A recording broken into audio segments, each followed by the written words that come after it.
Corona সংক্রমণের হাত থেকে ছাত্রছাত্রীদেরকে বাঁচানোর জন্য রাজ্য সরকার অনলাইন ক্লাস এবং লাইভ ক্লাস করার ব্যবস্থা নিয়েছেন বৈদ্যুতিক চ্যানেলের মাধ্যমে। বিগত 19শে এপ্রিল থেকে শিক্ষা দপ্তর অনলাইনে ক্লাসের ব্যবস্থা করেছেন। আমি আশা করি তাতে রাজ্যের ছাত্রছাত্রীরা লাভান্বিত হয়েছেন। আর দ্বিতীয় 6 জুন থেকে বৈদ্যুতিক চ্যানেলের মাধ্যমে লাইভ ক্লাসের ব্যবস্থা করা। আমি আশা করি এই ক্লাসগুলো সমস্ত ছাত্রছাত্রীরা অ্যাটেন্ড করবেন এবং তার সুফল রাজ্যের সমস্ত ছাত্রছাত্রীরা এবং তার পরিবারের সদস্যরাও পেতে সক্ষম। আজকের এই পরিস্থিতিতে কোনোভাবেই রাজ্য সরকার ঝুঁকি নিয়ে ক্লাস বা স্কুল খোলার ব্যাপারে সিদ্ধান্ত নিতে সক্ষম নয় যতদিন পর্যন্ত না করোনা সংক্রমণের ভ্যাকসিন না আসে বা সোশ্যাল ডিস্টেন্সিং মেনটেন করে ক্লাস চালানোর ব্যবস্থা না হয় ততদিন পর্যন্ত ক্লাসরুমে বসে ক্লাস করা সম্ভব নয়। তার জন্য শিক্ষা দপ্তর এই সিদ্ধান্তগুলো নিয়েছেন। আমি আশা করি বৈদ্যুতিক চ্যানেলের মাধ্যমে যে লাইভ ক্লাস তার লাভ সমস্ত ছাত্রছাত্রীরা পাবেন এবং নিজেকে সে মতো তৈরি করবে। করোনা সংক্রমণ রোধে রাজ্য সরকার বিদ্যালয়গুলিতে পঠন পাঠন বন্ধ রাখতে বাধ্য হয়েছে। এতে ছাত্রছাত্রীরা নিয়মিত শ্রেণী শিক্ষা অনুসরণ করতে অসমর্থ হচ্ছে। ফলে ছাত্রছাত্রীদের শিক্ষণ প্রক্রিয়ার সাথে সম্পৃক্ত রাখার লক্ষ্যে মাননীয় মুখ্যমন্ত্রীর অনুপ্রেরণায় ও মাননীয় শিক্ষামন্ত্রীর একান্ত আগ্রহে বিদ্যালয় শিক্ষা দপ্তর 19শে এপ্রিল থেকে বৈদ্যুতিক মাধ্যমগুলিতে এলিমেন্টারি এবং সেকেন্ডারি স্তরের ছাত্রছাত্রীদের জন্য অনলাইন ক্লাস শুরু করেছিল। পরবর্তী সময়ে ছাত্রছাত্রীদের অনলাইন ক্লাসের প্রতি আরও মনোযোগী করতে লাইভ ক্লাসও চালু করা হয়েছে, যাতে ছাত্রছাত্রীরা শিক্ষক শিক্ষিকাদের সঙ্গে সরাসরি কথা বলে তাদের কৌতূহল মিটিয়ে নিতে পারে। দপ্তর আশা করছে রাজ্যের ছাত্রছাত্রীরা এই লাইভ ক্লাস থেকে উপকৃত হবে। তাহলে ছাত্রছাত্রীরা নিশ্চয়ই তোমরা ক্লাসগুলিতে অংশগ্রহণ করবে। সকল অভিভাবক ও শিক্ষক শিক্ষিকাদের অনুরোধ করা হচ্ছে যে তারা যেন ছাত্রছাত্রীদের পূর্ব নির্ধারিত সূচি অনুযায়ী বৈদ্যুতিক মাধ্যমগুলিতে সরাসরি সম্প্রচারকৃত ক্লাসগুলি দেখে তার জন্য যথোপযুক্ত ব্যবস্থা গ্রহণ করেন। সবাই ঘরে থাকুন, সুস্থ থাকুন। প্রিয় ছাত্রছাত্রী এবং অভিভাবকবৃন্দ, করোনার সংক্রমণের কারণে দীর্ঘদিন ধরে স্কুল বন্ধ রয়েছে, আমরা সবাই জানি। কিন্তু আমাদের ছাত্রছাত্রীরা যেন শিক্ষার সাথে যুক্ত থাকে সেজন্য শিক্ষা দপ্তর বিভিন্ন কর্মসূচি গ্রহণ করেছে। গত 19শে এপ্রিল থেকে আমরা 3 মে পর্যন্ত 15 দিন কন্টিনিউ 13টা প্রাইভেট চ্যানেলে আমরা রেকর্ডিং অনলাইন ক্লাস করিয়েছি এবং পরবর্তী সময় 6 জুন থেকে শুরু হয়েছে, 15 জুন পর্যন্ত শেষ হয়েছে 10টা প্রাইভেট চ্যানেল তারা অনলাইন ক্লাস নেওয়া হয়েছে এবং লাইভ টেলিকাস্ট শিক্ষক শিক্ষিকারা ডাইরেক্ট টেলিকাস্ট করছে। এখন আবার 22 জুন থেকে শুরু হতে যাচ্ছে, 1 মাস ব্যাপী 22 জুলাই পর্যন্ত আবার শুরু হবে অনলাইন ক্লাস, লাইভ টেলিকাস্ট। শিক্ষক শিক্ষিকারা এতে অংশগ্রহণ করবে। আমি প্রত্যেক ছাত্রছাত্রীদের অনুরোধ করব এই সময় যেন যাতে আমাদের শিক্ষক শিক্ষিকারা যা টেলিকাস্ট করছে সেটার সাথে যেন তারা ফলো করে, এটা আমি অনুরোধ করব। আর অভিভাবকদের অনুরোধ করব, আপনারাও যেন আপনাদের সন্তানদের সঠিকভাবে যাতে লাইভ টেলিকাস্ট দেখতে পারে, অনলাইন ক্লাস দেখতে পারে, তার জন্য প্রয়োজনীয় ব্যবস্থা করবেন। পাশাপাশি কবে স্কুল খুলবে আমরা কিচ্ছু বলতে পারছি না, সেজন্য শিক্ষা দপ্তর আপ্রাণ চেষ্টা করবে যে যতদিন স্কুল না খুলে ততদিন পর্যন্ত অনলাইন ক্লাসগুলি চালিয়ে যাওয়ার জন্য। আশা করি এতে ছাত্রছাত্রীরা উপকৃত হবে। সবাইকে অনুরোধ করব এই বিষয়টা লক্ষ্য রাখার জন্য। ধন্যবাদ, নমস্কার।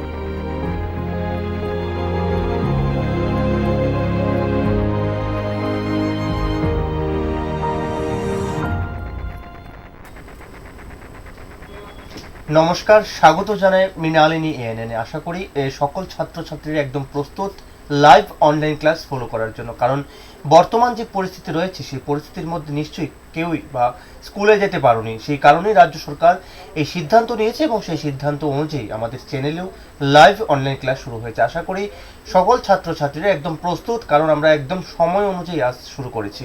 তবে আশা করি আজকে যে স্যার তোমাদের সামনে আলোচনা করবে সেই স্যারের ক্লাস তোমরা মনোযোগ সহকারে শুনবে। তবে আজ তোমাদের সামনে দশম শ্রেণীর বাংলা নিয়ে আলোচনা করবে খুবই পরিচিত মুখ স্যার রাজকুমার ঘোষাল। নমস্কার স্যার আপনাকে। নমস্কার। আশা করি স্যারের ক্লাস ফলো করবে। তবে গত কিছুদিন আগেও স্যার অনেকবার ক্লাস করিয়েছে আমাদের চ্যানেলে, আশা করি ওই ক্লাসগুলিও ফলো করেছে। তবে আজও স্যারের ক্লাস ফলো করবে। স্যার আজকে দশম শ্রেণীর বাংলার কোন টপিকটা নিয়ে আলোচনা করবে? আজকে আগের দিনের বাকি ছিল একটু অন্নপূর্ণার প্রশ্ন দেওয়ার, সেই বিষয়টা আসবো।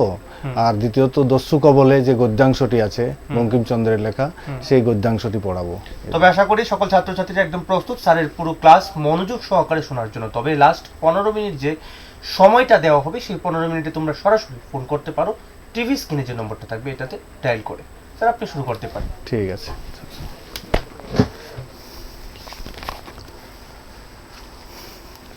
তোমরা ভালো আছো?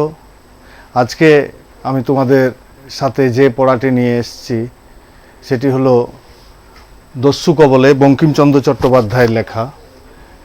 তো প্রথমেই আগের দিনের একটুকু বাকি ছিল, যেগুলো হচ্ছে প্রশ্নগুলো দেওয়ার বাকি ছিল, সেটা আলোচনা করার প্রয়োজন রয়েছে। কতকগুলি প্রশ্নের কথা, যেমন সেগুলি একটু মুখে মুখে আলোচনা করছি, পরে সময় হলে লিখে দেব।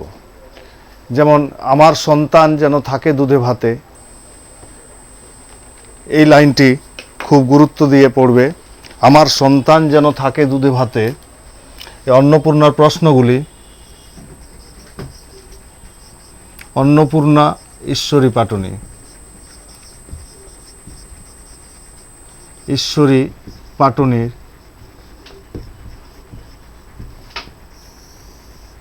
প্রশ্ন, বিশেষ করে যে লাইনগুলি আমাদের গুরুত্ব দিয়ে মনে রাখতে হবে। 1 নাম্বার হচ্ছে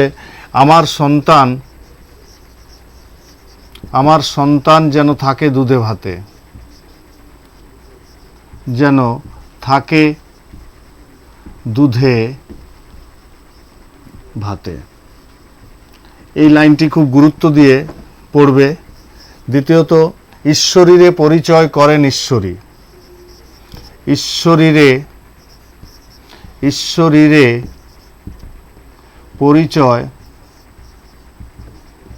পরিচয় করেন ঈশ্বরী। 3 নম্বর এত মেয়ে নয় দেবতা নিশ্চয়, এত মেয়ে নয় দেবতা নিশ্চয়।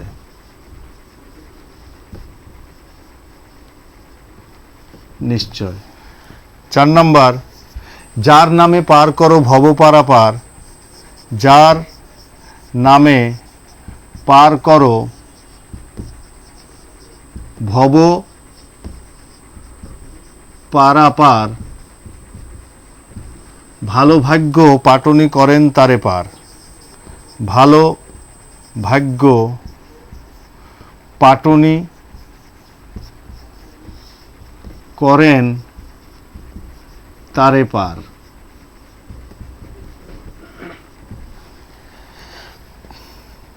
এই চারটা খুব গুরুত্বপূর্ণ। এছাড়া যে দ্ব্যর্থকতার জায়গাটা বলেছিলাম, যে দ্ব্যর্থকতার জায়গাটিতে আমরা আগের দিন আলোচনা করেছিলাম, ওই দ্ব্যর্থকতার জায়গাটি ভালো করে দেখতে হবে। এখান থেকে বিশেষণে সবিশেষ কহিবারে পারি, বিশেষণে সবিশেষ কহিবারে পারি, এখান থেকে পাটনি বলিছে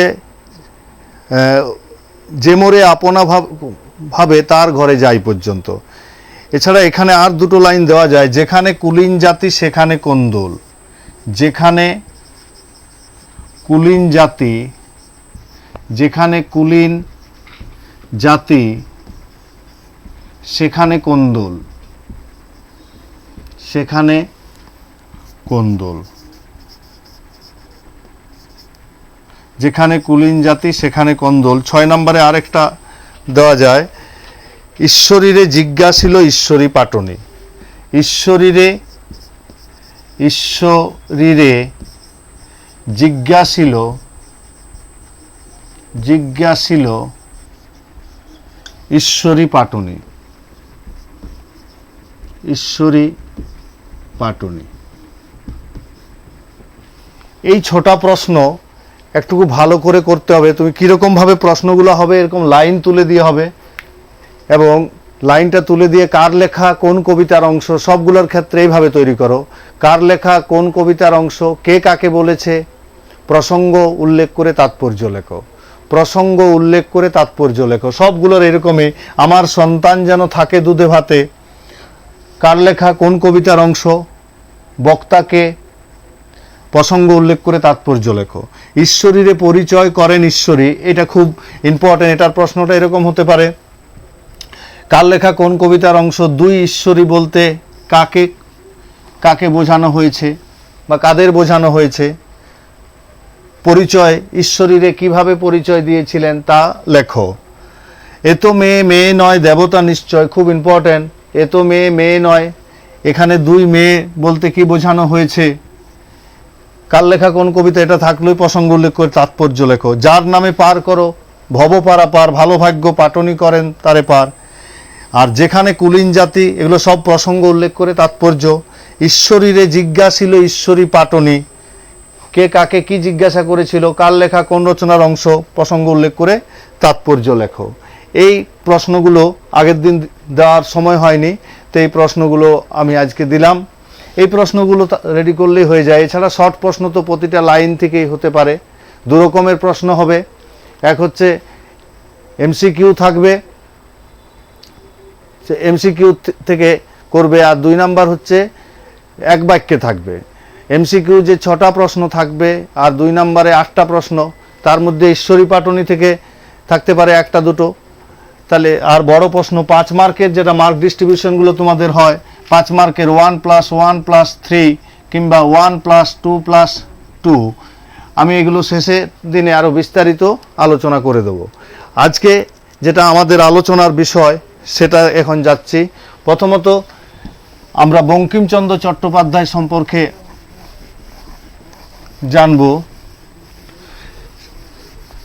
সাহিত্য সম্রাট বঙ্কিমচন্দ্র চট্টোপাধ্যায় এর লেখা 14টি উপন্যাস।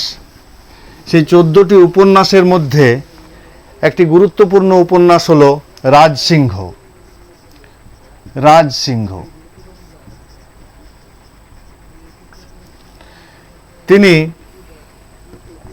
যে 14টি উপন্যাস লিখেছিলেন তার মধ্যে প্রথমে আসছে দুক, যদি এইভাবে লিখি, দুক মৃব ই জু চ রা কি কি রা আ দে রা সি। 2 2 4 5 6 7 8 9 10 11 12 13 14। দুর্গেশ নন্দিনী, দুর্গেশ নন্দিনী, কপাল কুণ্ডলা, কুণ্ডলা, মৃণালিনী, বিষবৃক্ষ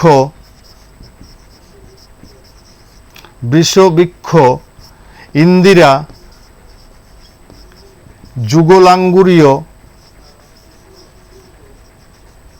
লাঙ্গুরীয় চন্দ্রশেখর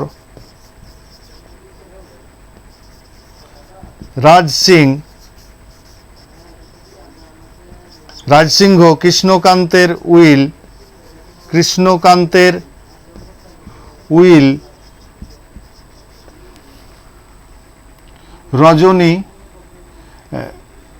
রজনী আনন্দমঠ দেবী চৌধুরানী রাধারানী সীতারাম। এই 14টি উপন্যাস বাংলা সাহিত্যের গুরুত্বপূর্ণ, বড় হলে এগুলি জানবে। সেই 14টি উপন্যাসের বিভিন্ন ভাগে ভাগ করা হয়েছে। এগুলো সাহিত্যের ইতিহাস ক্লাস 12-এ গিয়ে পড়া হবে। তো এখন সেই বিষয়ে আলোচনা না করে, এগুলোর থেকে প্রশ্ন অতটা হয় না। তোমাদের যেটা প্রশ্ন হবে যে এই উপন্যাসটা তোমার পাঠ্যাংশে দস্যু কবলে পড়াটা রাজসিংহ উপন্যাস থেকে নেওয়া হয়েছে। রাজসিংহ আমরা এখানে লিখলাম, এই যে রাজসিংহ উপন্যাস, সেই রাজসিংহ উপন্যাসের থেকে এটি নেওয়া হয়েছে। খুব ভালো করে এটি মনে রাখবে। তাহলে উৎস বা মূল গ্রন্থের নাম হলো রাজসিংহ, লেখক হলেন বঙ্কিমচন্দ্র চট্টোপাধ্যায়। এটা মনে রাখবে ভালো করে। এই দুটোই পরীক্ষায় আসার মতো। আর তার কয়েকটি উপন্যাসের নাম লিখে দিলাম। এছাড়াও তার অনেকগুলি প্রবন্ধ আছে, সেগুলি অত গুরুত্বপূর্ণ নয়। তোমার মূল হচ্ছে পড়াটিকে ভালো করে জানতে হবে। কেন পড়ার ভিতর থেকে 2 ধরনের প্রশ্ন, প্রথমে এমসিকিউ থাকবে, দ্বিতীয়ত এক বাক্যে থাকবে, এছাড়া বড় প্রশ্ন 5 মার্কের থাকবে।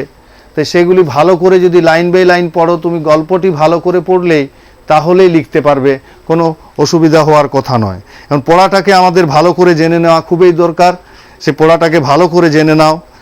যখনই অসুবিধা হবে সেগুলি দাগ দাও পেন্সিল দিয়ে। সেই দাগ দেওয়া জায়গাগুলি আমাকে 15 মিনিট যখন থাকবে প্রশ্ন করবে, আমি চেষ্টা করব বলে দেওয়ার। আস্তে আস্তে বলছি, পড়াটিকে প্রথমে মনোযোগ দিয়ে শুনো, বইটি দেখো।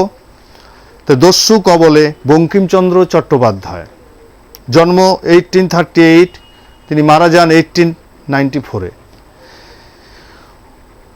অনন্ত মিশ্র, এর আগে একটুকু গল্পটাকে যদি এখান থেকে শুরু করার আগে একটুকু আগে পিছিয়ে যাই, গল্পটাকে একটু যদি সামারি আকারে বলে দিই তাহলে বোধহয় সুবিধা হয় বুঝতে। প্রথমত ঔরঙ্গজেব কথা আমরা জানি, মুঘল সম্রাট ঔরঙ্গজেব ছিলেন। তো একবার এক চিত্রকর অনেকগুলি পট বা ছবি নিয়ে বিক্রম সিংহের রাজদরবারে এসেছিলেন। সেখানে ঔরঙ্গজেবেরও ছবি ছিল। চঞ্চল কুমারী ঔরঙ্গজেবকে পছন্দ করতেন না, তাই তখন তার সখীদের বলেছিলেন যে ওর ছবির উপরে পদাঘাত করতে, লাথি মারতে।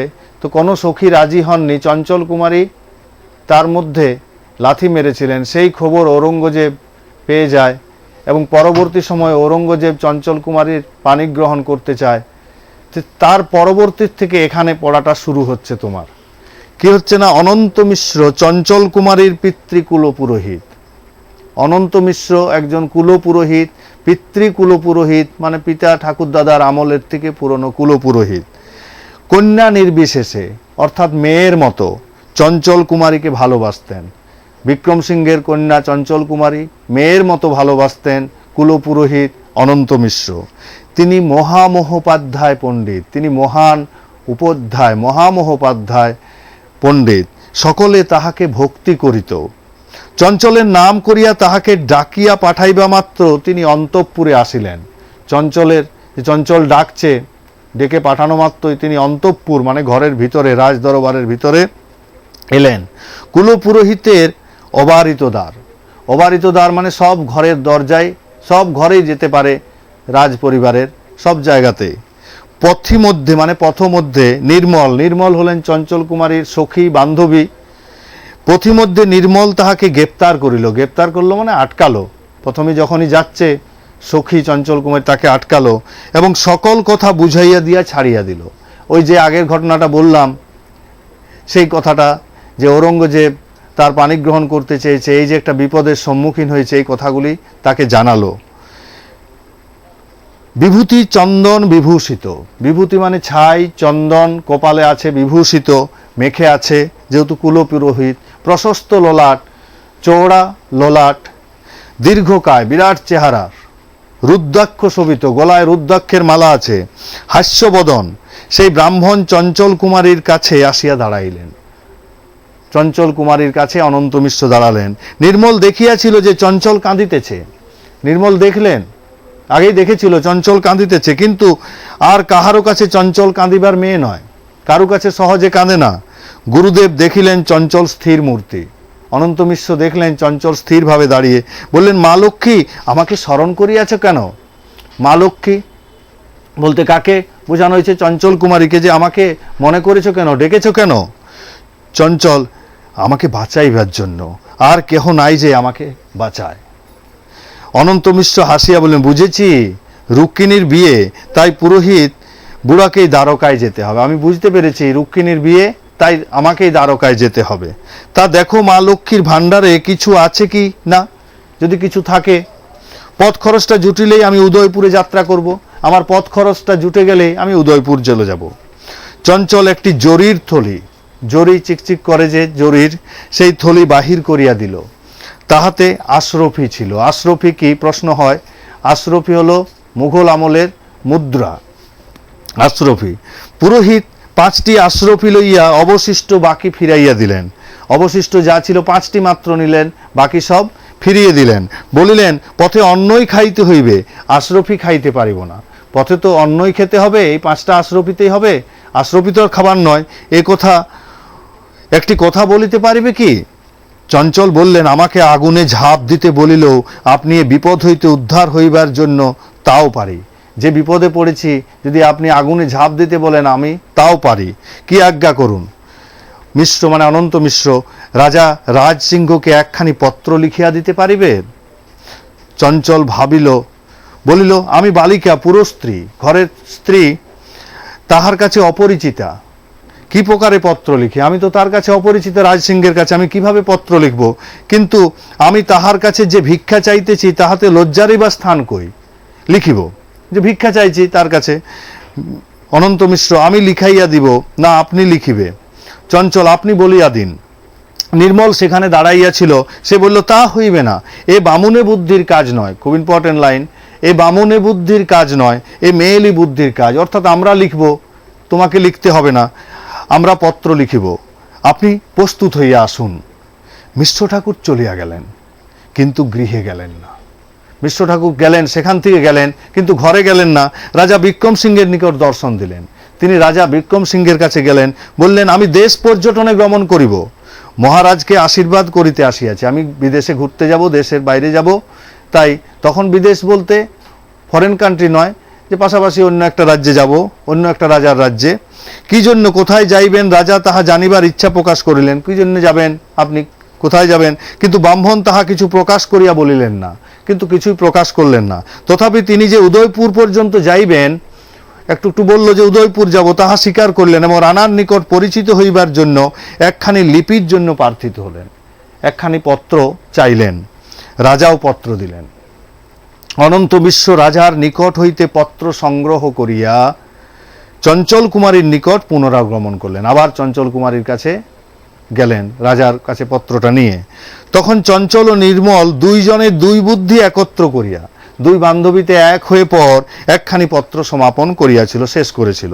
পত্র শেষ করিয়া রাজনন্দিনী একটি কৌটা হইতে অপূর্ব শোভা বিশিষ্ট, সুন্দর দেখতে, অপূর্ব দেখতে, শোভা সুন্দর মুক্তাবলয় বাহির করিয়া ব্রাহ্মণের হস্তে দিয়া বলিলেন, রানা পত্র পড়িলে আমার প্রতিনিধি স্বরূপ আপনি এই রাখি বাঁধিয়া দিবেন। আমার প্রতিনিধি হয়ে এই রাখিটা বেঁধে দেবেন। রাজপুত কুলের যিনি চূড়া, যিনি রাজপুত কুলের প্রধান, তিনি কখনো রাজপুত কন্যার প্রেরিত রাখি অগ্রাহ্য করবেন না। তিনি কখনো ওই রাজপুত কুলের কন্যার রাখি অগ্রাহ্য করবেন না, অর্থাৎ নেবেন তিনি। মিশ্র ঠাকুর স্বীকৃত হলেন, রাজি হয়ে গেলেন। রাজকুমারী তাহাকে প্রণাম করিয়া বিদায় করিলেন। রাজকুমারী তাকে বিদায় করলেন। পরিদেহ বস্ত্র ছত্র যষ্টি, নিজের পরার কাপড়, ছত্র একটি ছাতা, যষ্টি, লাঠি ও চন্দন কাষ্ঠ প্রভৃতি নিত্য প্রয়োজনীয়, যা খুবই প্রয়োজনীয় দ্রব্য এবং একমাত্র ভৃত্য, ভৃত্য মানে চাকরকে সঙ্গে লইয়া অনন্ত মিশ্র গৃহিণীর নিকট হইতে বিদায় লইয়া, গৃহিণীর নিকট থেকে বিদায় নিয়ে পর উদয়পুর যাত্রা করিলেন। গৃহিণী বড় পীড়াপিড়ি করিয়া ধরিল। গৃহিণী পীড়াপিড়ি করে ধরল, কেন যাইবে? মিশ্র ঠাকুর বললেন, রানার কাছে কিছু বৃত্তি পাইব। গৃহিণী তৎক্ষণাৎ শান্ত হইলেন। বিরহ যন্ত্রণা আর তাহাকে দাহ করিতে পারিল না। Important line. শান্ত হলেন কেন?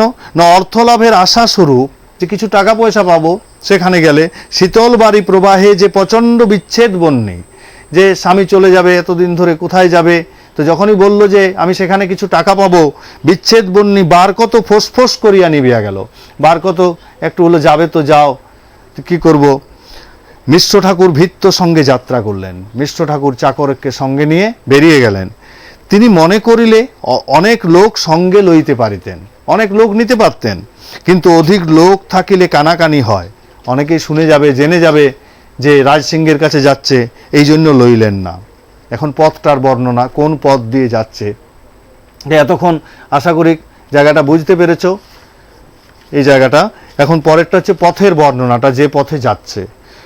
পথ অতি দুর্গম, বিশেষ পার্বত্য পথ বন্ধুর, ভয়ঙ্কর পথ। আর পার্বত্য পথটা বন্ধুর মানে উঁচু নিচু পথ, এবং অনেক স্থানে আশ্রয় শূন্য, অনেক স্থানে কেউ বসবাস করে না, ফাঁকা খালি জায়গা। একাহারী ব্রাহ্মণ, একাহারী বলতে কি বোঝায় প্রশ্ন আসে, একবার মাত্র খাবার খায়। একাহারী ব্রাহ্মণ যেদিন যেখানে আশ্রয় পাইতেন সেদিন সেখানে আতিথ্য স্বীকার করিতেন, যেখানে আশ্রয় পেতেন সেখানে গেস্ট হিসাবে, অতিথি হিসাবে থেকে যেতেন। দিনমানে পথ অতিবাহন করিতেন, দিনের বেলা একমাত্র যেতেন। পথে কিছু দস্যু ভয় ছিল, ডাকাতের ভয় ছিল। ব্রাহ্মণের নিকট রত্নবলয় আছে বলিয়া ব্রাহ্মণ কদাপি একাকী পথ চলতেন না। যেহেতু রত্নবলয় আছে তাই একা একা পথ যেতেন না। সঙ্গী জুটিলে চলিতেন, সঙ্গী সাথী থাকলে যেতেন। সঙ্গী ছাড়া হইলে আশ্রয় খুঁজিতেন, সঙ্গী না থাকলে কোথাও থেকে যেতেন। একদিন রাত্রে এক দেবালয়ে আতিথ্য স্বীকার করিয়া, একদিন রাত্রেবেলা এক দেবালয়ে অতিথি হল। পরদিন প্রভাতে গমনকালে তাহাকে সঙ্গী খুঁজিতে হইল না। পরদিন সকালবেলায় আর সঙ্গী খুঁজতে হলো না। 4 জন বণিক ওই দেবালয়ের অতিথিশালায় শয়ন করিয়াছিল। 4 জন ব্যবসায়ী বণিক ওই দেবালয়ে অতিথিশালায় ছিল। প্রভাতে উঠিয়া তাহারাও পার্বত্য পথে আরোহণ করল, তারাও পার্বত্য পথে যাচ্ছিল। ব্রাহ্মণকে দেখিয়া উহারা জিজ্ঞাসা করিল, তুমি কোথায় যাইবে? ব্রাহ্মণ বললেন, আমি উদয়পুর যাইব। বণিকেরা বলল, আমরাও উদয়পুর যাইব, ভালো হইয়াছে, একত্রে যাই, চলুন। ব্রাহ্মণ আনন্দিত হইয়া তাহাদিগের সঙ্গী হইলেন। ভালোই হলো যে একসাথে যাব। জিজ্ঞাসা করলেন, উদয়পুর আর কত দূর? বণিকেরা বলল, নিকট, আজ সন্ধ্যার মধ্যে উদয়পুর পৌঁছিতে পারিব। এ সকল স্থান রানার রাজ্য। এইরূপ কথোপকথন করিতে করিতে তাহারা চলিতেছিল, কথাবার্তা বলতে বলতে যাচ্ছিল। পার্বত্য পথ অতিশয় দূরারোহণীয়, সহজে যাওয়া যায় না, দূর আরোহণীয়, দূরবরোহণীয়, সহজে উঠাও যায় না, দেখাও যায় না, ঘন জঙ্গল, সচরাচর বসতি শূন্য, সহজ সব জায়গায় বসতিও নেই। কিন্তু এই দুর্গম পথ প্রায় শেষ হইয়া আসিয়াছিল, পথ প্রায় শেষের দিকে। এখন সমতল ভূমিতে আরোহণ করিতে হইবে, এখন সমভূমিতে নামবে, আর পার্বত্য পথটা শেষ হয়েছে। পথিকেরা এক অনির্বচনীয় শোভাময় অধিত্যাকায় প্রবেশ করিল। এক সুন্দর শোভাময় অধিত্যাকা, অর্থাৎ পাহাড় থেকে একটুকু ঢালু জায়গায় গেল। দুই পার্শ্বে অনতি উচ্চ পর্বতদ্বয়, দুই দিকে দুটো কম উঁচু, বেশি উঁচু নয় পাহাড়, হরিত বৃক্ষাদি শোভিত হইয়া, হলুদ গাছ দ্বারা শোভা পাচ্ছে, আকাশে মাথা তুলিয়াছে। উভয়ের মধ্যে কলনাদিনী ক্ষুদ্রা প্রবাহিনী, এই জায়গার শব্দগুলি একটু কঠিন, মনোযোগ দিয়ে শুনে নাও। উভয়ের মধ্যে কলনাদিনী, কলকল শব্দে একটা নদী, ক্ষুদ্রা প্রবাহিনী, ছোট্ট নদী, নীল কাচ প্রতিম, নীল কাচের মতো জল, সফেন জলপ্রবাহ, ফেনাযুক্ত জল, নীল কাচের মতো ফেনাযুক্ত জল, উপল দল, দুই সাইড ধুয়ে, ধৌত করিয়া ধুয়ে বনানীর অভিমুখে চলছে, বনের দিকে নদীটা চলেছে। আরেকবার দেখে নাও, দুই পার্শ্বে অনতি উচ্চ পর্বতদ্বয়, দুই পাশে কম উঁচু পাহাড়, হরিত বৃক্ষাদি শোভিত, হলুদ রঙের গাছ শোভিত, মাথা তুলে দাঁড়িয়ে আছে। উভয়ের মধ্যে কলনাদিনী, উভয়ের মধ্যে কলকল শব্দে একটা নদী বয়ে চলেছে, যে নদীটার জল হচ্ছে নীল কাচের মতো, এবং ফেনাযুক্ত জল উপল দল ধৌত দুই সাইড ধুয়ে নিয়ে যাচ্ছে, ধৌত করিয়া বনানীর দিকে বনের দিকে যাচ্ছে। তটিনীর ধার দিয়া মনুষ্যগম্য পথের রেখা পড়িয়াছে। তটিনীর ধার দিয়ে মানুষ যাতায়াত করে, তার একটা দাগ আছে। তটিনী মানে নদীর ধার দিয়ে। সেখানে নামিলে আর কোনো দিক হইতে কেহ পথিককে দেখিতে পায় না। ওই জায়গায় নামলে আর পথিক কেউ রাস্তায় কেউ যাচ্ছে কিনা দেখা যায় না, কেবল পর্বতদ্বয়ের উপর হইতে দেখা যায়। ওই পাহাড়ের উপর থেকে এই জায়গাটা দেখা যায়, অন্য কোনো জায়গা থেকে এটা দেখা যায় না। সেই নিভৃত স্থানে আরোহণ করিয়া একজন বণিক ব্রাহ্মণকে জিজ্ঞাসা করিল, তোমার ঠাই টাকা কড়ি কি আছে? তোমার ঠাই মানে কাছে টাকা কড়ি কি আছে? ব্রাহ্মণ প্রশ্ন শুনিয়া চমকিত ভীত হইলেন। ব্রাহ্মণ প্রশ্নটা শুনি বলে কি, এরা হঠাৎ করে চমকে গেল এবং ভয় পেল। ভাবিলেন বুঝি এখানে দস্যুর বিশেষ ভয়। প্রথমে ভাবলো যে এখানে দস্যুর বিশেষ ভয়, তাই সতর্ক করিবার জন্য বণিকেরা জিজ্ঞাসা করছে। তাই সতর্ক করতে বণিকরা ব্যবসায়িকরা জিজ্ঞাসা করছে। দুর্বলের অবলম্বন মিথ্যা কথা, খুব সুন্দর একটা লাইন। দুর্বল যারা হয় তারা মিথ্যা কথা বলে, তো দুর্বলের অবলম্বন মিথ্যা কথা। ব্রাহ্মণ বললেন, আমি ভিক্ষুক ব্রাহ্মণ, আমার কাছে কি থাকিবে? বণিক বলল, যাহা কিছু থাকে আমাদের নিকট দাও, নহিলে এখানে রাখিতে পারিবে না। যা আছে দিয়ে দাও, তা না হলে রাখতে পারবে না। ব্রাহ্মণ ইতস্তত করতে লাগলো, কি করবে ঠিক করতে পারছে না, দেবে কি দেবে না ভাবছে, চিন্তা করছে। একবার মনে করিলেন রত্নবলয় রক্ষার্থ বণিক দিগকে দিই, একবার দিই। আবার ভাবলেন ইহারা অপরিচিত, ইহাদিগকে বা বিশ্বাস কি, এদেরকে বা বিশ্বাস কি? এই ভাবিয়া ইতস্তত করিয়া ব্রাহ্মণ পূর্ববৎ বলিলেন। আগের মতোই ব্রাহ্মণ বলতে লাগলেন, আমি ভিক্ষুক, আমার কাছে কি থাকিবে? বিপদকালে যে ইতস্তত করে সেই মারা যায়। খুব ইম্পর্টেন্ট লাইন, অনেকবার এসছে পরীক্ষায়।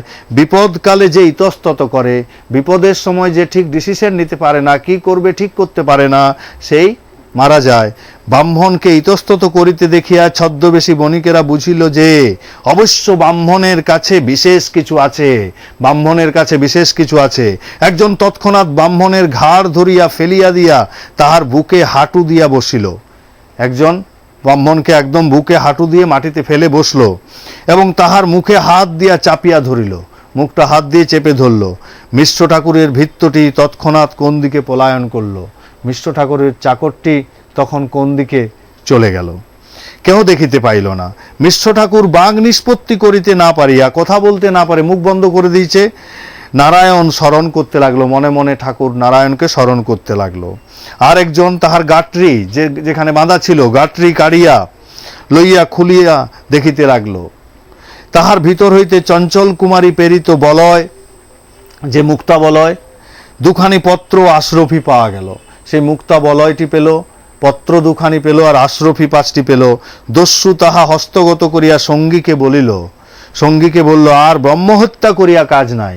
দস্যু বলল, আর বামুনকে মেরে কাজ নেই, উহার যাহা ছিল তাহা পাইয়াছে, এখন উহাকে ছাড়িয়া দে, এখন ওকে ছেড়ে দে। আর একজন দস্যু বলল, ছাড়িয়া দেওয়া হইবে না, ব্রাহ্মণ তাহা হইলে এখনই একটা গোলযোগ করিবে, ছেড়ে দিলে একটা ঝামেলা পাকাবে, ভেজাল করবে। আজকাল রাজা রাজ সিংহের বড় দৌরাত্ম্য, এই যে এখানে উদয়পুর রাজা রাজ সিংহের দৌরাত্ম্য।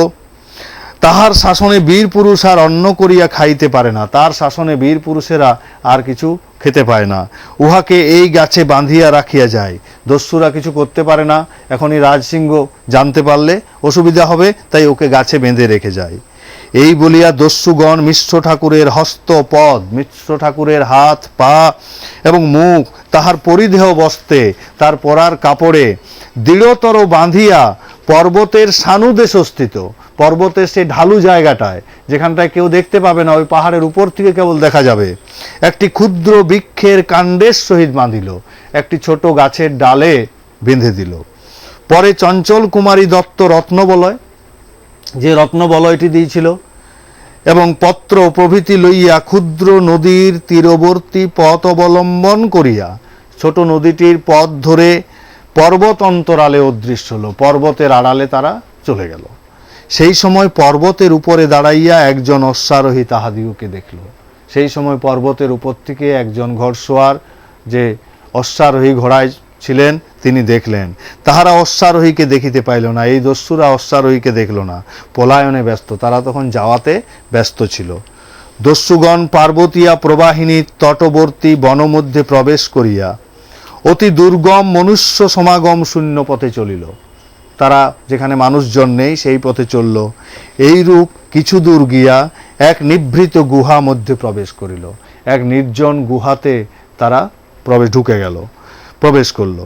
গুহার ভিতর খাদ্যদ্রব্য, শয্যা, খাবার, বিছানা, পাকের প্রয়োজনীয়, রান্না করার প্রয়োজনীয় দ্রব্য সকল প্রস্তুত ছিল। সব কিছু রান্না করার জিনিস প্রস্তুত ছিল। দেখিয়া বোধ হয় দস্যুগণ কখন কখন এই গুহা মধ্যে লুকাইয়া বাস করে। দেখে মনে হবে যেন এই দস্যুরা গুহার মধ্যে বসবাস করে। এমনকি কলসিপূর্ণ জল পর্যন্ত ছিল, কলসিতে জল ছিল।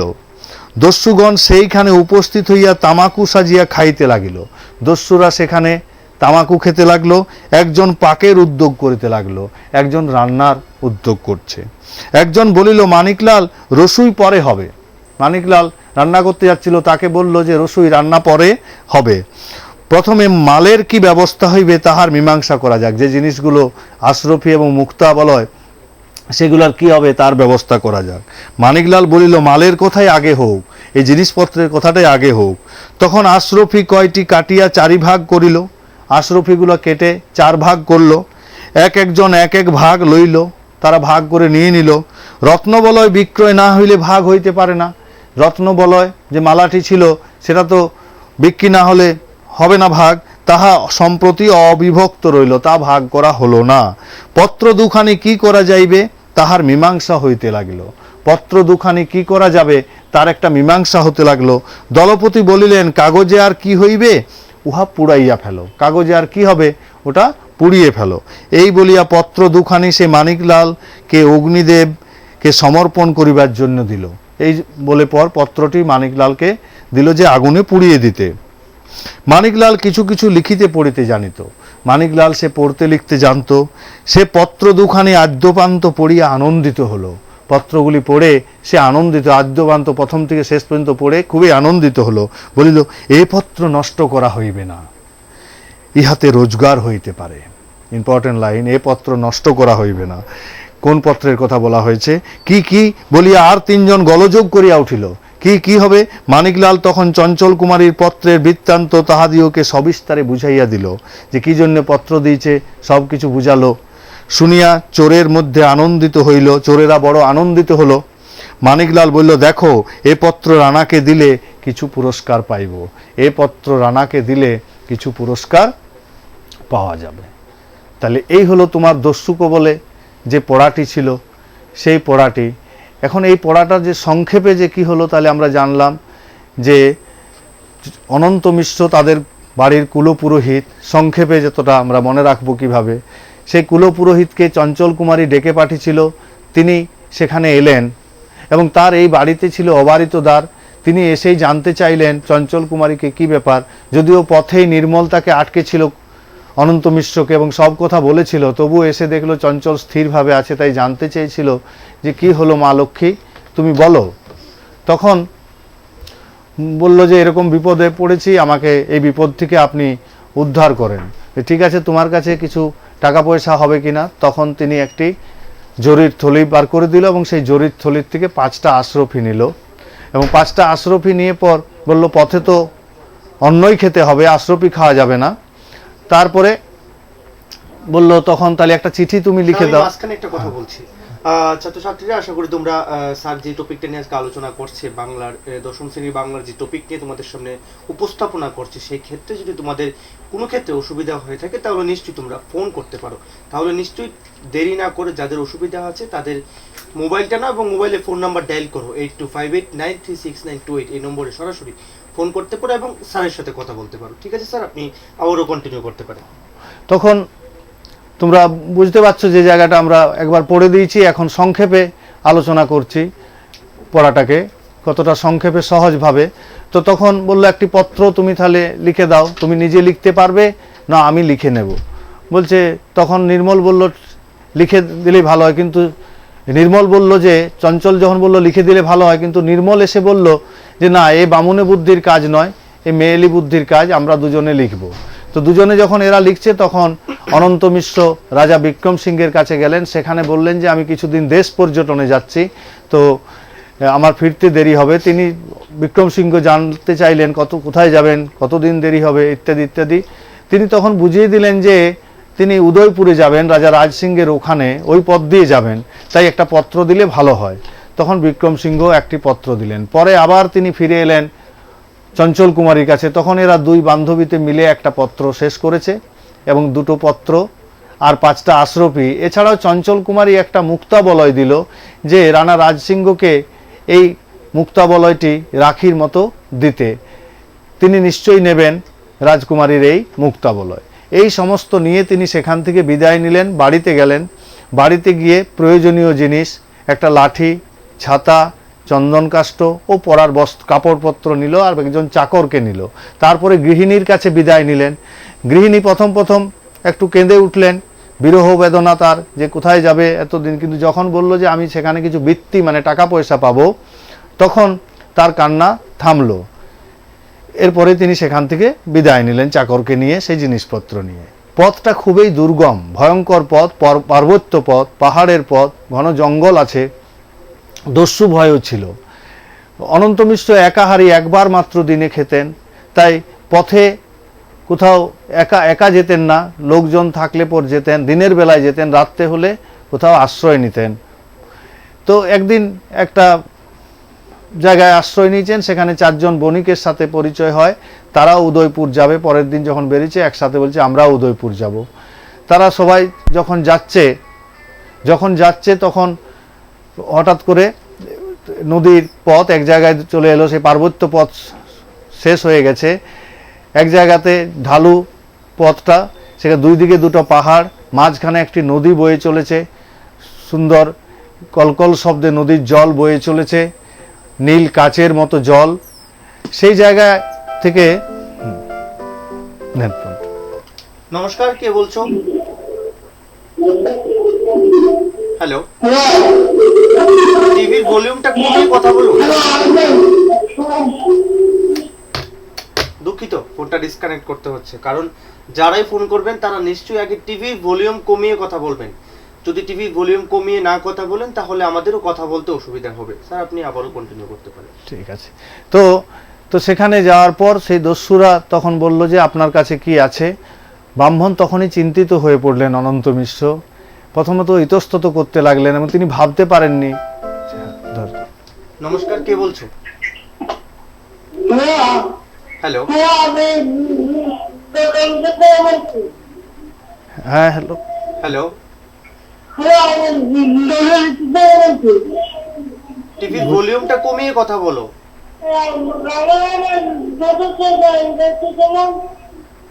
বোঝা যাচ্ছে না কথাটা। কথা বোঝা যাচ্ছে না, টিভির ভলিউম কমিয়ে কথা বলো। কেমন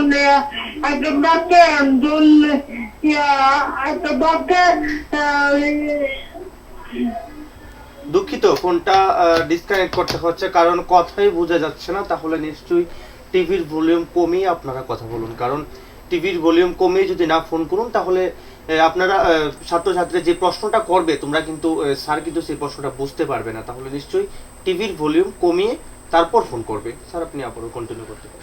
সরি, তোমাদের ফোন বুঝতে পারছি না, একটু ভালো করে টিভির ভলিউমটা কমিয়ে ফোন করো, তাহলে ভালো হয়, যাতে প্রশ্নটা আমি বুঝতে পারি কি বলছো। কথাটাই বোঝা যাচ্ছে না, দুঃখিত ফোনগুলো নেওয়ার জন্য।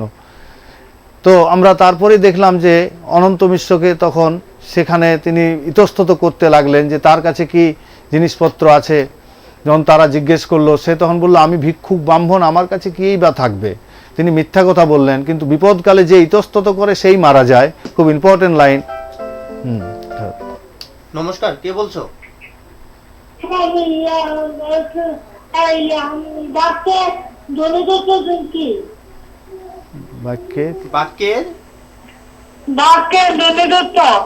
ও ধ্বনিতত্ত্ব। ধ্বনিতত্ত্ব, হ্যাঁ, বাক্যের ধ্বনিতত্ত্ব কি, এটাই তো? পরিষ্কার হচ্ছে না কথাটা, আরেকটুকু বলেন, আরেকবার বলেন প্রশ্নটা, আরেকবার বলেন। হ্যালো, ও ধ্বনিতত্ত্ব। ও ঠিক আছে, ধ্বনিতত্ত্ব আমি পরে আলোচনা করে দেবো, ধ্বনিতত্ত্বের বিষয়গুলো।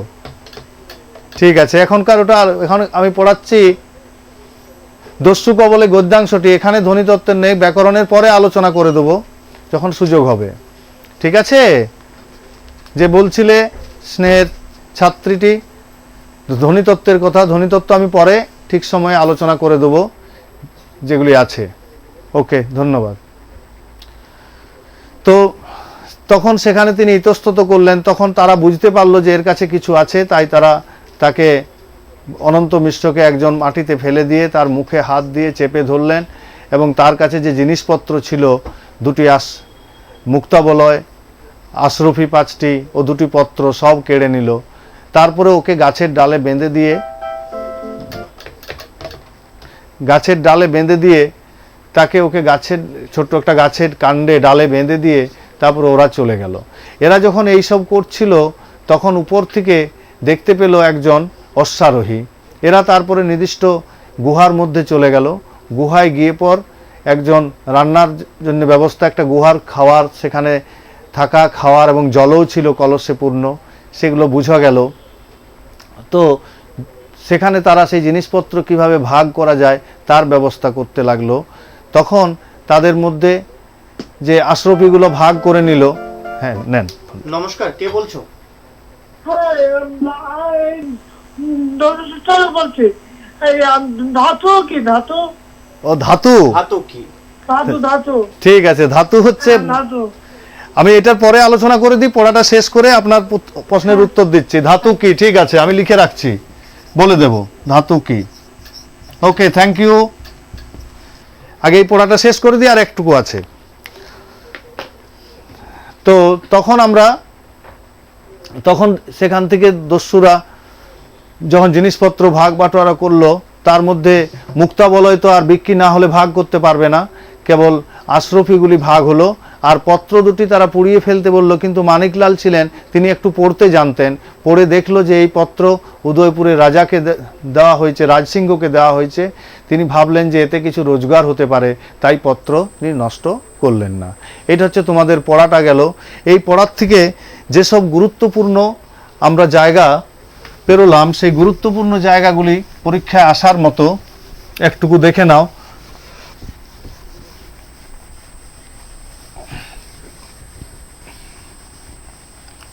প্রথমত এখান থেকে এমসিকিউ আসতে পারে, দু একটা আসতে পারে এমসিকিউ যেগুলি আসবে গল্পটি ভালো করে পড়লেই এমসিকিউ পেয়ে যাবে। এছাড়াও আসতে পারে তোমার এক বাক্যে প্রশ্ন হবে 1 মার্কের। নমস্কার, কে বলছো? হ্যালো হ্যালো হ্যালো, দুঃখিত, ফোনটা ডিসকানেক্ট করতে হচ্ছে। 3 নম্বরে 5 মার্কের সংক্ষিপ্ত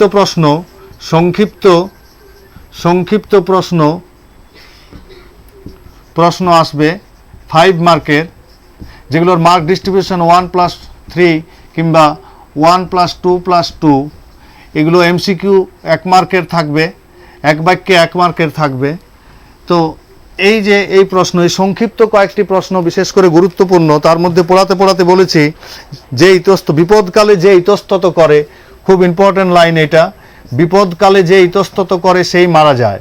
বিপদকালে যে ইতস্তত করে সেই মারা যায়।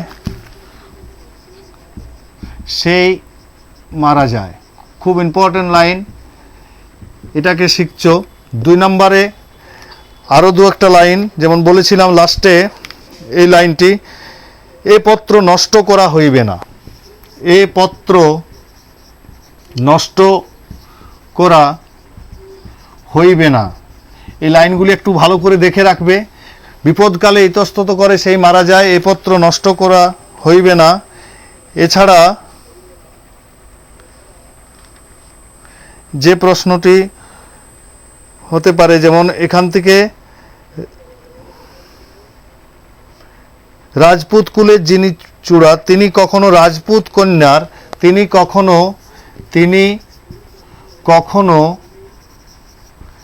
রাজপুত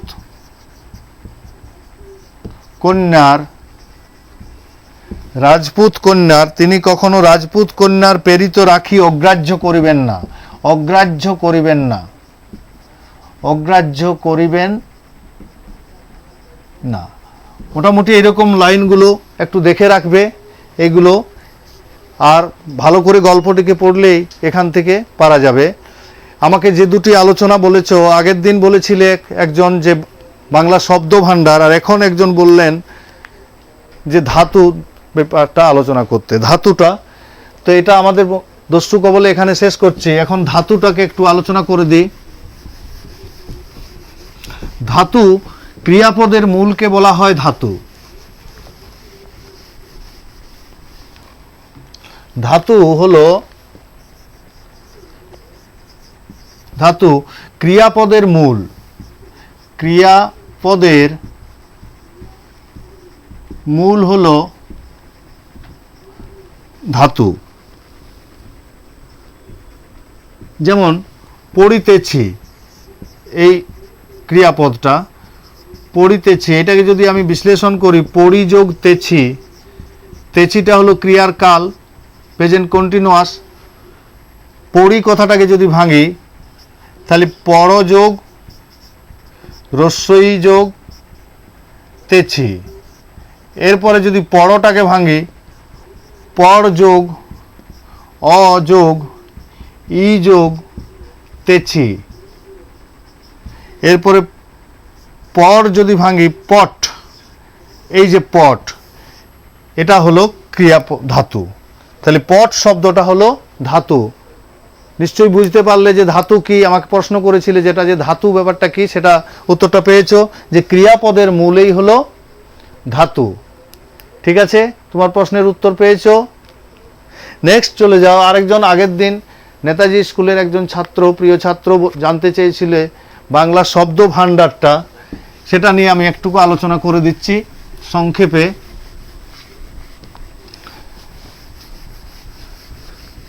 সংক্ষেপে একটু আলোচনা করে দিচ্ছি। বাংলা শব্দ ভাণ্ডার দেখে নাও তোমরা। বাংলা শব্দ ভাণ্ডার, এটাকে দুই ভাগে ভাগ করা হয়। দুই ভাগে ভাগ করা হয়। এক নম্বরে হলো মৌলিক, মৌলিক, আর দুই নম্বর হলো আগন্তুক। মৌলিক শব্দকে তিনটে ভাগে ভাগ করা হয়। তৎসম, তৎসম, অর্ধ তৎসম, অর্ধ তৎসম,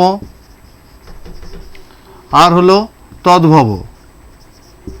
আগন্তুক শব্দকে দুটো ভাগে ভাগ করা হয়, দেশি, বিদেশি। বিদেশি। তৎসম মৌলিক শব্দ অর্থাৎ বাংলা শব্দ ভাণ্ডার, এটাকে ডিটেলস আলোচনা করলে পরের দিন আবার সুযোগ পেলে আমি ডিটেলস আলোচনা করব। আজ জাস্ট ভাগটা দিয়ে গেলাম যে মৌলিক শব্দ, আগন্তুক শব্দ। তো বাংলা শব্দ ভাণ্ডার যত শব্দ আমরা পাচ্ছি, সেই শব্দগুলি কোথার থেকে পেলাম, কিভাবে আসছে? তো মৌলিক শব্দ, মূল যেগুলি শব্দ, মৌলিক শব্দ। তৎসম অর্থাৎ তৎসম, সংস্কৃত, তৎ মানে তার, সম মানে সংস্কৃতের সমান, অর্ধেকটা তার সমান। আর তদ্ভব, তার ভব, অর্থাৎ সংস্কৃতটা, সংস্কৃতেরটা পরিবর্তন হয়ে যখন হয়ে যায়, যেমন হস্ত, হস্ত হয়ে গেল সংস্কৃত শব্দ, হত্থ অর্ধ তৎসম শব্দ, আর হাত। সেমভাবে চন্দ্র, চন্দ্র, আর চাঁদ, এটা গেল।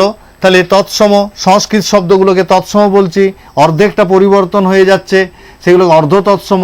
আর তদ্ভব একেবারেই পরিবর্তন হয়ে যাচ্ছে। আর দেশি শব্দ, যেমন দেশের তৈরি যেগুলো শব্দ, ঝাঁটা, ঝিঙ্গা, ঝোল, ডাহা, ডেহি, খোকা, খুকি, এগুলি দেশি শব্দ। আর বিদেশি, ভারতবর্ষে বিভিন্ন সময় বিদেশ থেকে এসছেন, তার মধ্যে ইংরেজ, মুঘল, পাঠান, ফার্সি, ফরাসি, ওলন্দাজ প্রভৃতি শব্দগুলিকে বিদেশি শব্দ। আবার একদিন সুযোগ পেলে, সময় পেলে আমরা এটা পুরোপুরি আলোচনা করে দেব। আগে আমি করেছিলাম, ঠিক আছে? তাহলে এই যতটা করলাম, এগুলো অসুবিধা হলে তোমরা পরের দিন আবার জানাবে। পরের বুধবারে আবার ক্লাস আছে তখন। ঠিক আছে, ওকে, ভালো থাকবে সবাই। আশা করি স্যার আজকে যে টপিকটা নিয়ে তোমাদের সামনে উপস্থাপনা করেছে সেটা তোমরা খুব ভালো করে বুঝেছো, এবং যারা ফোন করার সুযোগ পাওনি তারা নিশ্চয়ই পরবর্তী সময়, এবং স্যার যদি আগামী দিন ক্লাস করে তাহলে নিশ্চয়ই তোমরা ফোন করতে পারবে। তাহলে আজ এখানেই শেষ করতে হচ্ছে, কারণ সময়ের ঘন্টা একদম বেজে গেছে, সময় একদম লিমিটেড, তাই এখানেই আজ শেষ করতে হচ্ছে। এতক্ষণ বাড়িতে থাকুন, সুস্থ থাকুন এবং দেখতে থাকুন মৃণালিনী এনে। নমস্কার।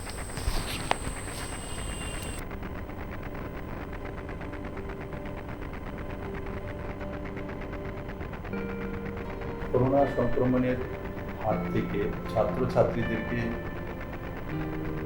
বাঁচানোর জন্য রাজ্য সরকার অনলাইন ক্লাস এবং লাইভ ক্লাস করার ব্যবস্থা নিয়েছেন বৈদ্যুতিক চ্যানেলের মাধ্যমে। বিগত 19শে এপ্রিল থেকে শিক্ষা দপ্তর অনলাইনে ক্লাসের ব্যবস্থা করেছেন। আমি আশা করি তাতে রাজ্যের ছাত্রছাত্রীরা লাভান্বিত হয়েছেন। আর দ্বিতীয় 6 জুন থেকে বৈদ্যুতিক চ্যানেলের মাধ্যমে লাইভ ক্লাসের ব্যবস্থা করা। আমি আশা করি এই ক্লাসগুলো সমস্ত ছাত্রছাত্রীরা অ্যাটেন্ড করবেন এবং তার সুফল রাজ্যের সমস্ত ছাত্রছাত্রীরা এবং তার পরিবারের সদস্যরাও পেতে সক্ষম। আজকের এই পরিস্থিতিতে কোনোভাবেই রাজ্য সরকার ঝুঁকি নিয়ে ক্লাস বা স্কুল খোলার ব্যাপারে সিদ্ধান্ত নিতে সক্ষম নয় যতদিন পর্যন্ত না করোনা সংক্রমণের ভ্যাকসিন না আসে বা সোশ্যাল ডিস্টেন্সিং মেনটেন করে ক্লাস চালানোর ব্যবস্থা না হয় ততদিন পর্যন্ত ক্লাসরুমে বসে ক্লাস করা সম্ভব নয়। তার জন্য শিক্ষা দপ্তর এই সিদ্ধান্তগুলো নিয়েছেন। আমি আশা করি বৈদ্যুতিক চ্যানেলের মাধ্যমে যে লাইভ ক্লাস তার লাভ সমস্ত ছাত্রছাত্রীরা পাবেন এবং নিজেকে সে মতো তৈরি করবে। করোনা সংক্রমণ রোধে রাজ্য সরকার বিদ্যালয়গুলিতে পঠন পাঠন বন্ধ রাখতে বাধ্য হয়েছে। এতে ছাত্রছাত্রীরা নিয়মিত শ্রেণী শিক্ষা অনুসরণ করতে অসমর্থ হচ্ছে। ফলে ছাত্রছাত্রীদের শিক্ষণ প্রক্রিয়ার সাথে সম্পৃক্ত রাখার লক্ষ্যে মাননীয় মুখ্যমন্ত্রীর অনুপ্রেরণায় ও মাননীয় শিক্ষামন্ত্রীর একান্ত আগ্রহে বিদ্যালয় শিক্ষা দপ্তর 19শে এপ্রিল থেকে বৈদ্যুতিন মাধ্যমগুলিতে এলিমেন্টারি এবং সেকেন্ডারি স্তরের ছাত্রছাত্রীদের জন্য অনলাইন ক্লাস শুরু করেছিল। পরবর্তী সময়ে ছাত্রছাত্রীদের অনলাইন ক্লাসের প্রতি আরও মনোযোগী করতে লাইভ ক্লাসও চালু করা হয়েছে, যাতে ছাত্রছাত্রীরা শিক্ষক শিক্ষিকাদের সঙ্গে সরাসরি কথা বলে তাদের কৌতূহল মিটিয়ে নিতে পারে। দপ্তর আশা করছে রাজ্যের ছাত্রছাত্রীরা এই লাইভ ক্লাস থেকে উপকৃত হবে। তাহলে ছাত্রছাত্রীরা নিশ্চয়ই তোমরা ক্লাসগুলিতে অংশগ্রহণ করবে। সকল অভিভাবক ও শিক্ষক শিক্ষিকাদের অনুরোধ করা হচ্ছে যে তারা যেন ছাত্রছাত্রীদের পূর্ব নির্ধারিত সূচি অনুযায়ী বৈদ্যুতিন মাধ্যমগুলিতে সরাসরি সম্প্রচারকৃত ক্লাসগুলি দেখে তার জন্য যথোপযুক্ত ব্যবস্থা গ্রহণ করেন। সবাই ঘরে থাকুন, সুস্থ থাকুন। প্রিয় ছাত্রছাত্রী এবং অভিভাবকবৃন্দ, করোনার সংক্রমণের কারণে দীর্ঘদিন ধরে স্কুল বন্ধ রয়েছে, আমরা সবাই জানি। কিন্তু আমাদের ছাত্রছাত্রীরা যেন শিক্ষার সাথে যুক্ত থাকে সেজন্য শিক্ষা দপ্তর বিভিন্ন কর্মসূচি গ্রহণ করেছে। গত 19শে এপ্রিল থেকে আমরা 3 মে পর্যন্ত 15 দিন কন্টিনিউ 13টা প্রাইভেট চ্যানেলে আমরা রেকর্ডিং অনলাইন ক্লাস করিয়েছি এবং পরবর্তী সময় 6 জুন থেকে শুরু হয়েছে, 15 জুন পর্যন্ত শেষ হয়েছে 10টা প্রাইভেট চ্যানেল তারা অনলাইন ক্লাস নেওয়া হয়েছে এবং লাইভ টেলিকাস্ট শিক্ষক শিক্ষিকারা ডাইরেক্ট টেলিকাস্ট করছে। এখন আবার 22 জুন থেকে শুরু হতে যাচ্ছে, 1 মাস ব্যাপী 22 জুলাই পর্যন্ত আবার শুরু হবে অনলাইন ক্লাস লাইভ টেলিকাস্ট। শিক্ষক শিক্ষিকারা এতে অংশগ্রহণ করবে। আমি প্রত্যেক ছাত্রছাত্রীদের অনুরোধ করব এই সময় যেন যাতে আমাদের শিক্ষক শিক্ষিকারা যা টেলিকাস্ট করছে সেটার সাথে যেন তারা ফলো করে, এটা আমি অনুরোধ করব। আর অভিভাবকদের অনুরোধ করব আপনারাও যেন আপনাদের সন্তানদের সঠিকভাবে যাতে লাইভ টেলিকাস্ট দেখতে পারে, অনলাইন ক্লাস দেখতে পারে, তার জন্য প্রয়োজনীয় ব্যবস্থা করবেন। পাশাপাশি কবে স্কুল খুলবে আমরা কিচ্ছু বলতে পারছি না, সেজন্য শিক্ষা দপ্তর আপ্রাণ চেষ্টা করবে যে যতদিন স্কুল না খুলে ততদিন পর্যন্ত অনলাইন ক্লাসগুলি চালিয়ে যাওয়ার জন্য। আশা করি এতে ছাত্রছাত্রীরা উপকৃত হবে। সবাইকে অনুরোধ করব এই বিষয়টা লক্ষ্য রাখার জন্য। ধন্যবাদ, নমস্কার।